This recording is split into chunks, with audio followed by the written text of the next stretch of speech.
benvenuti se questa è la prima volta che capitate sul mio canale o bentornati. In questa lezione vedremo 6 parole che a prima vista sembrerebbero inglesi ma che in realtà non lo sono e sono pseudo-anglicismi, vale a dire parole che in realtà sono state inventate in italiano, quindi con quel suono o anche quella grafia che rimanderebbero a parole inglesi, ma che in realtà sono parole utilizzate in italiano e che non esistono in inglese. Tra l'altro poi faremo una seconda parte in cui vedremo altre parole e altri pseudo-anglicismi, perché sono davvero tanti in realtà gli pseudo-anglicismi, le parole inglesi inventate, diciamo, in italiano. Allora vi ricordo che potete regolare la velocità del video se parlo troppo lentamente o se parlo troppo velocemente, premendo sulle impostazioni in basso a destra, sulla rotellina, e oltre a sottotitoli in italiano ho preparato anche sottotitoli in inglese, francese, spagnolo e russo se ne avete bisogno. Prima parola di oggi è phone, phone che molti italiani pensano che sia una parola inglese ma che in realtà non lo è ed è come anche viene definito l'asciugacapelli. L'asciugacapelli quindi o phone che in inglese viene chiamato hair dryer, invece vedete non si chiama phone in inglese. Vediamo un po' di capirci qualcosa a proposito di come mai lo chiamiamo phone, come mai si chiama phone. Allora, qui verrebbe dal tedesco, lo troviamo anche scritto come phone con la F, quindi phone o phone con l'H anche in mezzo, e deriva dal marchio Phön, che è un marchio tedesco, ok? Quindi viene dal tedesco, registrato quindi da questa marca che intorno agli anni 30 produsse un modello di asciugacapelli dal nome Phön, quindi diventando così poi in Italia e anche in Germania sinonimo di asciugacapelli. La variante con la F, quindi la variante phone o phone propriamente però è pronunciato Phön, è spesso scritta impropriamente anche nella variante grafica con la PH che noi utilizziamo spesso come phone. Allora, se parliamo però alla tedesca, allora phone deriva dal tedesco Phön, che è un nome di un vento caldo e in realtà ha senso, ma se però lo scriviamo dal punto di vista grafico con PH, come molto spesso, in realtà viene molto più spesso scritto con PH rispetto alla variante con la F, quindi come phone, PHON, quindi phone, in realtà la parola greca, phone, che in realtà vuol dire è praticamente un utilizzo improprio di questa parola greca che non c'entra niente con l'asciugare i capelli o con, vedete anche dal tedesco vento caldo, ha senso ovviamente perché il phon cosa fa? Ci dà quest'aria calda giusto per asciugare i capelli. E qui invece phon in greco indica l'unità di misura dell'intensità della sensazione sonora, quindi non c'entra niente, quindi l'utilizzo col PH in realtà è errato, ecco, se lo consideriamo dal punto di vista proprio del significato, ok? Dal punto di vista semantico. Seconda parola di oggi è block notice che vediamo anche utilizzato nella variante con la K come block notice. Allora, vediamo un attimino di capirci qualcosa. Intanto, che cos'è il block notice? Il block notice è un taccuino per appunti, quindi per prendere appunti, formato da fogli staccabili, ok? Quindi si staccano, ecco, dal taccuino, ok? In inglese viene chiamato notepad o notebook, quindi non viene chiamato block notice. Block notice in realtà viene dal francese block note, ok? Quindi la pronuncia teoricamente alla francese block note, ma noi lo chiamiamo all'italiana block notice, mentre quella variante con la K, block notice, in realtà prende un po' l'inglese block, però ecco, non è proprio errata, è una variante che non esiste in realtà e quella giusta sarebbe quella presa dal francese come block notice, semplicemente block come blocco, ok, blocco, e note come annotazioni o punto, quindi block notice va bene, lo vogliamo pronunciare all'italiana, va bene, viene dal francese, però la variante così inventata secondo l'inglese block con la K e notice anche con una pronuncia ovviamente italiana, vedete che non esiste in realtà la variante inglese, non esiste in inglese.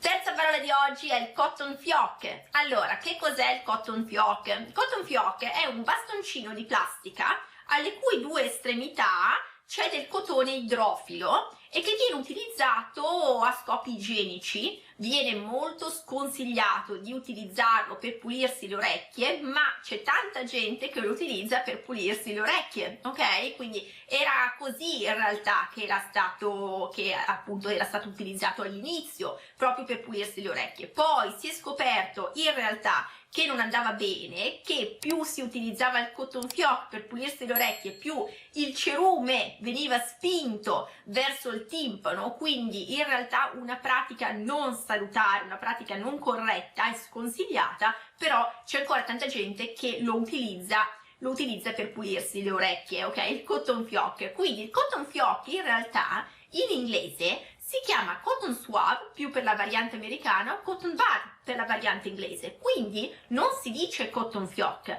ma cotton fioc è un marchio registrato della Johnson & Johnson proprio per il mercato italiano ed è fuso dall'inglese cotone, cotton, però lo chiamiamo appunto, stressiamo, accentiamo tanto la doppia T, cotton, diciamo cotton fioc in italiano, e poi fioc che insomma è una parola inventata in realtà che fonde un po' fiocco in italiano e flock in inglese, quindi in questa parola inventata fioc, quindi fiocco di cotone, ecco, vorremmo dire così, insomma, però è una parola totalmente inventata che però è un marchio registrato della Johnson & Johnson proprio per produrre questi bastoncini di plastica con il cotone idrofico alle due estremità. Quarta parola di oggi è acquagym. Acquagym che vedrete o solo con la Q o anche con CQ come appunto più italiana, però la variante più utilizzata è quella solo con la Q, acquagym, preso dal latino acqua, che è ovviamente acqua, water in inglese, e poi gym, che è una contrazione, semplicemente contratto da ginnastica o anche da palestra, ok? Però dall'inglese. Quindi qui che cos'è l'acquagym? L'acquagym è quella pratica in realtà di fare esercizio essendo totalmente immersi nell'acqua, quindi è quello che in inglese viene definito water aerobics, ok? Quindi è proprio questa ginnastica che si esegue nell'acqua. E però quindi c'è questa fusione qui dal termine latino e poi dal termine inglese per palestra o per ginnastica, quindi una fusione un po' particolare qui, e troverete anche la variante più all'italiana con acquagym, quindi dalla fusione della parola italiana per water, quindi l'acqua, e palestra o ginnastica, quindi proprio perché ginnastica nell'acqua ha senso in realtà, ma non è una parola inglese.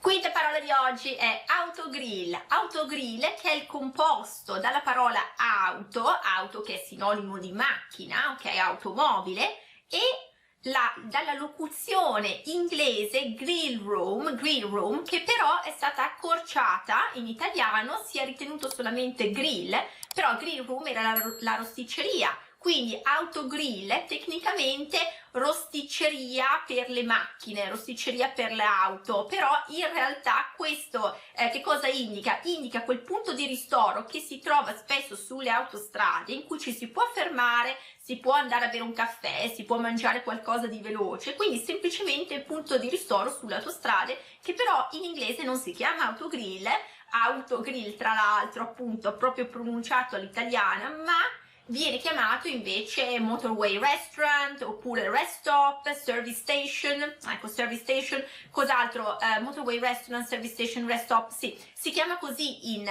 inglese, non si dice autogrill. Tra l'altro autogrill è anche un marchio registrato in Italia di questa grande società che adesso è diventata una società multinazionale e che proprio si occupa di questi punti di ristoro che si trovano sulle autostrade, si trovano anche, però si è ampliata molto anche nelle stazioni ferroviarie e anche negli aeroporti, però ecco, si focalizza questa multinazionale proprio sui punti di ristoro presso, diciamo, trasporto presso quindi o autostrade o appunto stazioni o aeroporti, quindi anche proprio un grande marchio registrato. Quindi questa autogrill, questa rosticceria, diciamo, questa grill room per le auto, per le automobili.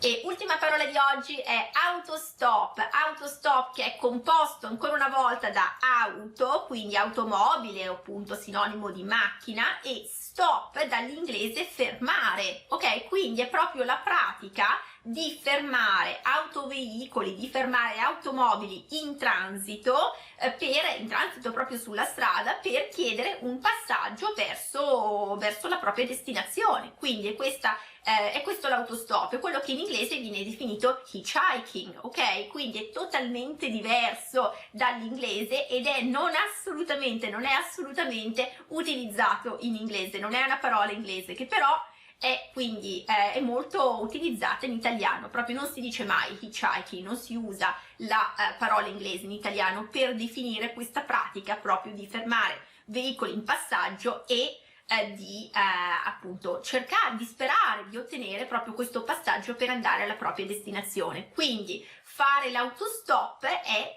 il verbo, poi quindi l'autostop è proprio l'azione, diciamo, è il sostantivo, l'autostop è il sostantivo per ottenere il passaggio appunto per andare a destinazione, mentre fare l'autostop è l'azione di mettersi lì per strada appunto e si indica, in genere si fa così, no? Il gesto è quello, no, dell'autostop e si spera di ottenere un passaggio. E niente, allora concludiamo con questo la nostra lezione di oggi, la nostra prima parte su questi pseudo anglicismi che ci sono in italiano. Fatemi sapere se vi è piaciuta, se vi è tutto chiaro e se sì mettete un like così che mi aiutate a spargere la voce e a raggiungere più persone con questo contenuto, e considerate di iscrivervi al canale ed attivare la campanella delle notifiche per non perdere nessun nuovo episodio.